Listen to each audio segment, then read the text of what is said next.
Je vous donne 8 bonnes pratiques pour améliorer son crédit et pour avoir un bon score de crédit.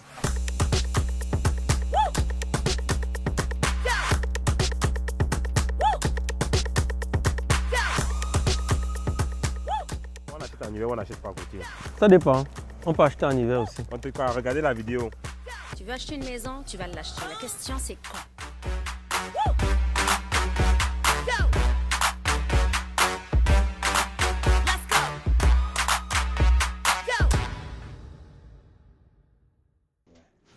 Bonjour, bienvenue les amis sur la chaîne de JK Gabriel Commis, courtier immobilier résidentiel chez Remax Platine.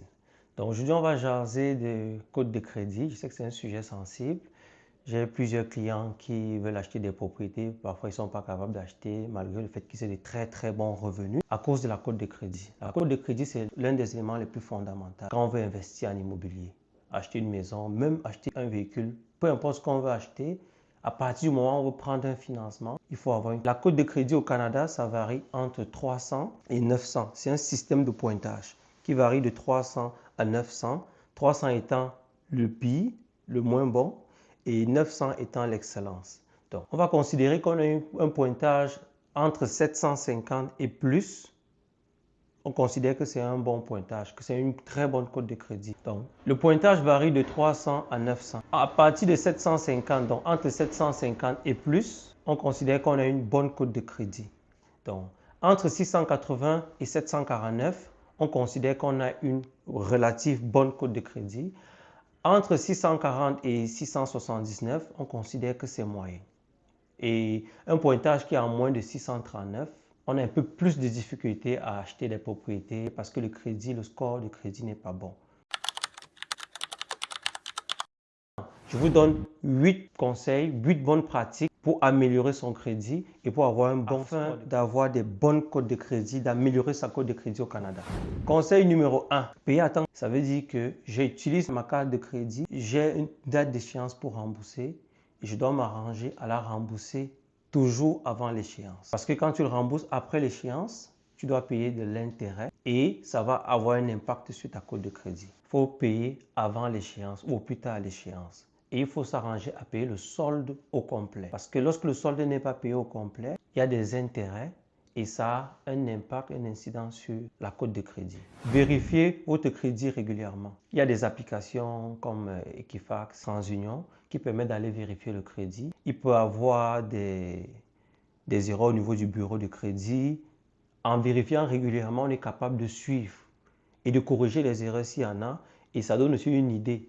À chaque fois que la cote monte, on veut que qu'elle continue de monter. Donc, en vérifiant, on se rassure qu'on est dans la bonne courbe de croissance. Parce que ça peut arriver que vous vérifiez votre cote de crédit 1-2 ans plus tard et qu'il y a des choses que vous n'avez pas vues ou des choses que vous n'avez pas vu venir qui auront un gros impact. Donc, vérifiez régulièrement votre cote de crédit, votre dossier d'avoir des soldes trop élevés.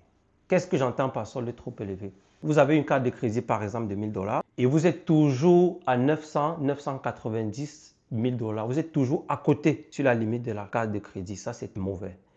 Idéalement, il faudrait utiliser 30% du solde de la carte de crédit. Pour une carte de crédit de 1000 $, si j'utilise 30% qui est 300 $, là, ma cote de crédit va être meilleure. Donc, si ma consommation mensuelle est de 1000 $ sur ma carte de crédit, c'est toujours mieux que je prenne une carte de crédit de 3000, 3500 $, sachant que si j'utilise 1000 $, je vais être tout le temps à 30% de l'utilisation, pas plus. Parce que quand c'est à plus que 30%, ça commence à avoir un impact. À 70%, ça commence vraiment à dégrader. 70% du solde. Quatrième point, faites le ménage dans vos cartes de crédit. Il ne faut pas avoir 5 cartes, 10 cartes de crédit qui ne servent à rien. On peut avoir une ou deux cartes de crédit.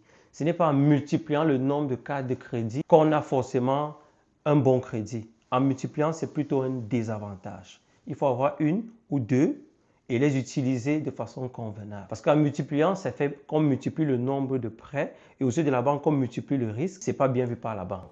Cinquième point, évitez de faire plusieurs demandes de crédit. Il y en a qui vont faire des demandes pour tout et pour rien. Tu fais une demande pour l'achat d'une voiture, pour l'achat d'une maison ou pour acheter ta propriété. Tu vas aller voir 5, 6, 7 banques. Chaque banque va faire sa demande de crédit. Et à chaque fois qu'il y a une demande de crédit, ça affecte la cote de crédit. Donc, évitez de faire plusieurs demandes, surtout dans un intervalle de temps court. Faites quelques demandes de temps en temps et seulement quand c'est nécessaire. Il faut aller voir des experts. Ça peut arriver que dans la vie, on a des difficultés financières et on n'est pas capable de payer des factures de téléphone, d'Internet. C'est toujours mieux d'appeler les bureaux concernés pour leur expliquer, les organismes concernés pour leur expliquer qu'on a des difficultés financières. Et ils peuvent donner parfois, on peut trouver des ententes avec eux. Parce que ne pas payer, c'est prendre le risque que ce soit inscrit comme un retard au bureau de crédit et ça va avoir une incidence. Alors qu'on peut appeler peut-être la compagnie de téléphone, la compagnie pour laquelle on a un prêt auto et peut-être leur expliquer qu'on a un mois plus difficile et qu'on va se reprendre le mois suivant. Parce que ne pas payer, c'est leur donner la chance d'inscrire au bureau de crédit avec les conséquences que ça a. Donc si on a des difficultés, il faut voir des gens, des experts, et ils peuvent nous aider à mieux travailler notre crédit, à mieux rembourser nos dettes de façon efficace pour ne pas se retrouver dans cette situation-là. Septième point, c'est bien réfléchir avant d'endosser quelqu'un. Je sais que plusieurs personnes dans la vie qui veulent acheter des propriétés ont souvent ce gros problème-là parce qu'ils ont endossé un ami, un cousin, un frère, un beau-frère. Et puis, ils ne se rendent pas compte que la personne que tu endosses, il ne paye pas le crédit, il ne rembourse pas son prêt auto ou son prêt habitation et tu l'as endossé, tu ne te rends même pas compte. Mais sauf que tu l'endosses, tu es aussi responsable de son prêt. Le fait qu'il ne paye pas, ça a une incidence sur ta cote de crédit. Donc, il faut bien prendre le temps de réfléchir avant d'endosser qui que ce soit dans un prêt. Peu importe le type de prêt, c'est très important. Et le huitième et dernier point, pas le moindre, c'est de commencer tôt. Être adolescent et avoir une carte de crédit, c'est une bonne chose. Ça fait qu'on est capable de travailler son crédit. Plus le temps va passer. Et quand on est plus grand, on veut acheter des immeubles, des biens à revenus. Puisqu'on a un dossier de crédit on a un ancien dossier de crédit, un vieux dossier de crédit, ça peut aussi nous aider. Donc même pour ceux qui arrivent au Canada, c'est mieux d'avoir une historique de crédit, d'avoir un dossier, de prendre une carte de crédit, de commencer à travailler son crédit dès les premiers jours qu'on arrive, parce que ça peut aider et ça va aider.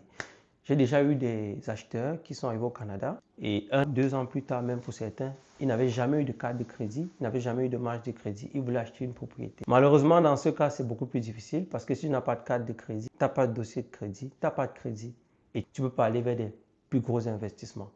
Donc, ça, ce sont des 8 éléments essentiels pour pouvoir travailler son bureau de crédit. J'espère que vous avez aimé ma vidéo. Si vous avez aimé, n'oubliez pas de cliquer, vous abonner, de liker, de partager. Merci et bienvenue dans la chaîne de Gabriel Koumi, courtier immobilier résidentiel et à bientôt pour les prochaines vidéos.